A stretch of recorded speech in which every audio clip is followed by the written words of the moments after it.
Before we get into the video, I'd like to thank this video's sponsor, AtlasVPN, who are running an 82% discount on a 3-year premium subscription with a full 30-day money-back guarantee using the unique link in the description. With AtlasVPN, you can browse the web and not have to worry about having your data monitored without your consent or having your IP tracked. AtlasVPN also allows you to connect your device to loads of different IPs around the world, letting you bypass arbitrary region-specific content. Want to see what German Netflix has to offer, or Japanese Prime Video? Then you can do so with AtlasVPN. These are just some of the things you can do with AtlasVPN. I haven't even talked about the fact that it can save you money and protect against malicious ads and malware. AtlasVPN is the best VPN on the market, and the one that I've been personally using. If you want to protect your online privacy, access region-specific content, or protect your device against malware, go to get.atlasvpn.com/emptywrite to take advantage of that 82% discount off a 3-year subscription. That's $199 a month. And if you aren't satisfied for whatever reason, AtlasVPN offers a full 30-day money-back guarantee. Thanks again to AtlasVPN for sponsoring this video. Ads like this help support what I do and give me the freedom to create what I want. Check out the deal in the description below. And now, back to the video. A rapid transformation of the battlefield in eastern Ukraine. Ukrainian forces rolled through lines of Russian defenses. Over 1,000 square miles. It's an area that were lost since February, but now has been gained back. The key here is Izium. That was the main center of command and control. A blitzkrieg offensive. As successful as it was surprising, the Ukrainians say it's gone, quote, better than expected. The war in Ukraine has gone unexpectedly, to say the least. At the start, many, including myself, predicted the fall of Kyiv and the collapse of the country within the first few days or weeks. But today, the war is in its 7th month. No one could have predicted just how strong Ukraine's resolve would be, or how weak Russia's was. The tide of battle has turned completely against Vladimir Putin. Those who predicted the collapse of Ukraine back in March now predict the collapse of the Russian Federation. Russia is today in its most fragile state since the fall of the USSR in 1991. But Gorbachev is gone. Instead, we have a Stalin. A collapse of Russia would bring a new chance to build a democracy. But the rhetoric espoused by the Kremlin has ensured that they will not go quietly. A collapse of Russia is just as likely to bring death and destruction to over 100 million people.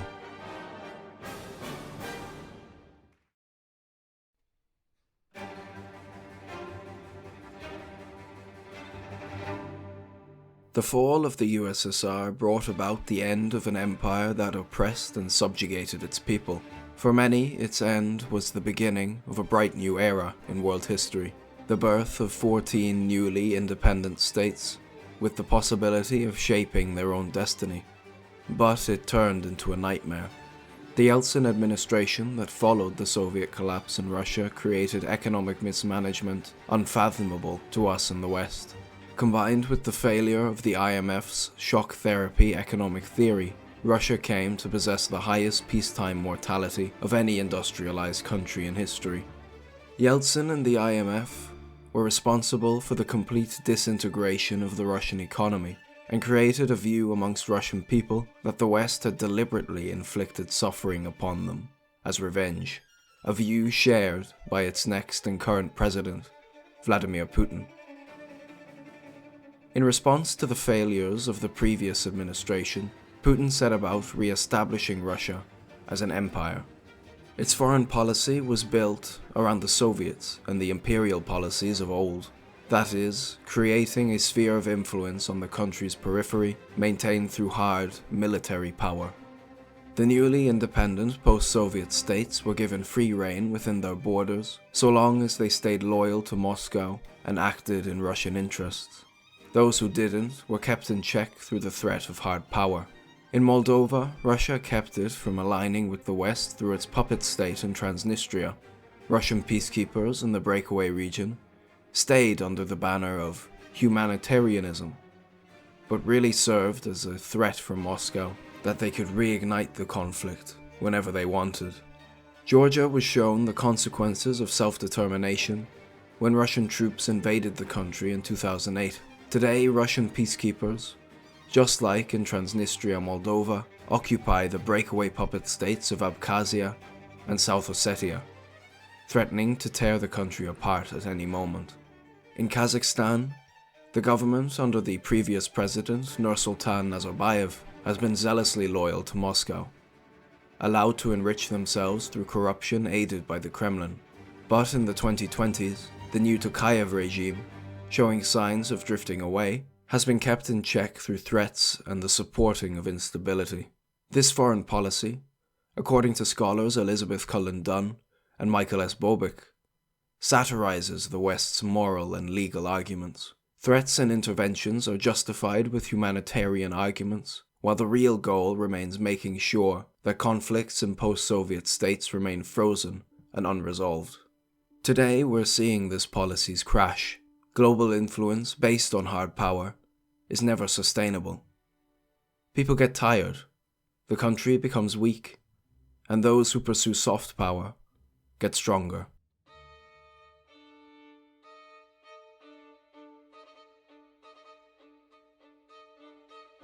By all measures, the invasion of Ukraine back in February marked the beginning of Russia's descent into collapse. Nations once loyal allies of Moscow began to get nervous. Suddenly, Russia's veneer of peacekeeping was revealed as the lie it truly was, and delegitimized any justification for Russian military intervention. The recent counter-offensive has weakened Russia's lie even further. Guarantees of protection have become worthless and hollow. How can Russia keep Kyrgyzstan and Tajikistan at peace if they themselves can't even withstand a weaker enemy? The counter-offensive has also given Azerbaijan a renewed sense of superiority and has emboldened them to attack Russia's ally Armenia once again.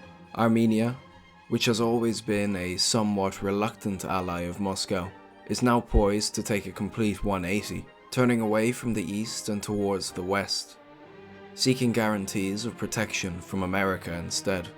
The effect of Russia's humiliation has been felt all over the former Soviet Union.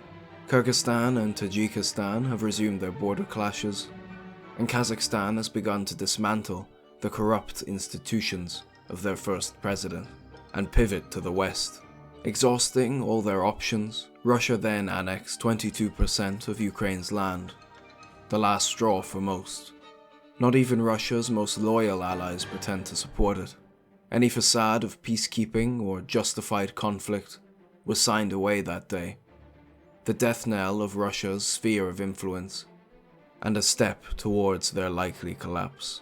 As the war has dragged on, observers have noticed opposition within Russia beginning to organize and mobilize.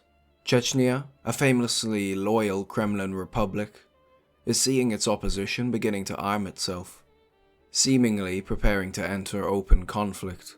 Its neighbor, Dagestan, has seen huge protests and civil unrest since the order of mobilization was given, fueling anti-Moscow sentiment, and the eastern republics of Siberia are beginning to get disgruntled, as ethnic minorities from Sakhalin, Yakutia and Buryatia, and elsewhere are called up to fight far more often than the white Russian majority. But even that majority, particularly its youth, is looking like it's had enough. Putin's actions have turned many against him, and his fall is looking inevitable. In 1991, the Soviet Union was fragile. All it took to make it explode was the ousting of Mikhail Gorbachev and the creation of a power vacuum. After that, many of today's independent nations declared themselves so. Military discontent against Putin could possibly lead to something similar. All it'll take is a power vacuum for the corrupt institutions of the Russian Federation to crumble. After, many of the republics could be emboldened to break away. Gorbachev was a man of peace and reconciliation. Even when faced with the collapse of his country, he stayed true to that, and world-ending violence was avoided thanks to him. Putin, however, is not. His violent rhetoric has ensured that a collapse of the Russian Federation will not be peaceful. After all, if Putin has said he's willing to use nukes in Ukraine, then why wouldn't anyone else be willing to use them on him? Russia in the 21st century is a tragedy. Vladimir Putin was given a nation with a tumor and applied a band-aid. The tumor only grew and now threatens to kill its host. Whatever terrible things might happen to Russia, Putin is the only one responsible. Not Ukraine, not Europe, not even America, but Putin and only Putin. He will be the one responsible for the collapse of a nation nearly 600 years old and all of the suffering that comes with it.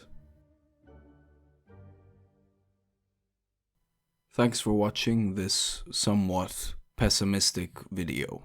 Don't forget to check out the deal by AtlasVPN in the description as well. If you liked what you saw, then please hit the like button and consider subscribing and tell me in the comments, what do you think about what's going on in Russia right now?